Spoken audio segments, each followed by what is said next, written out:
complete dominance. Let's say you have two traits for color in, I don't know, a flower.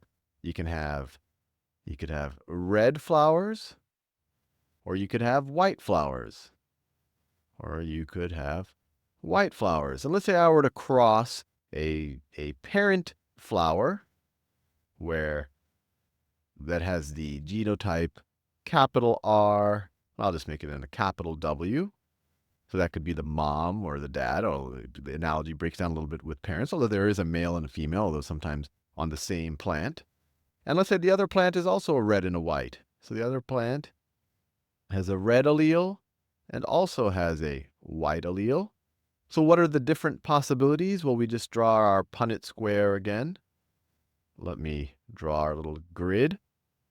So the child could inherit both of these red alleles, could inherit this white allele and then this red allele. So this red one and then this white one. Right, that's that right there. And that red one is that right there. Or could inherit this red one from, let's say this is the mom plant, and then the white allele from the dad plant. So that's that one right there. Or you could inherit both white alleles. Now what I said when I went into this, and I wrote it at the top right here, is we're studying a situation dealing with incomplete dominance. So what does that mean? That means that you might actually have mixing or blending of the traits when you actually look at them. So if this was complete dominance, if red was dominant to white, then you say, okay, all of these guys are going to be red, and these guys, only this guy right here is going to be white. So you have a 1 in 4 probability of being white.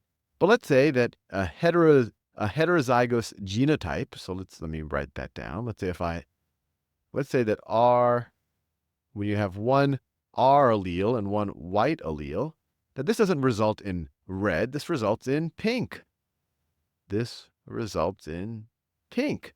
So this is what blending is. It's a mixture of the two. So if I said if these two plants were to reproduce, and the traits for red and white petals, I guess we could say, are incomplete dominant or incompletely dominant, or they blend. And if I were to say, what's the probability of having a pink plant? And now when I'm talking about pink, this of course is a phenotype.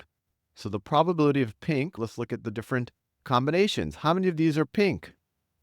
This one is pink, and this is pink. So 2 are pink of a total of 4 equally likely combinations. So it's a 50% chance.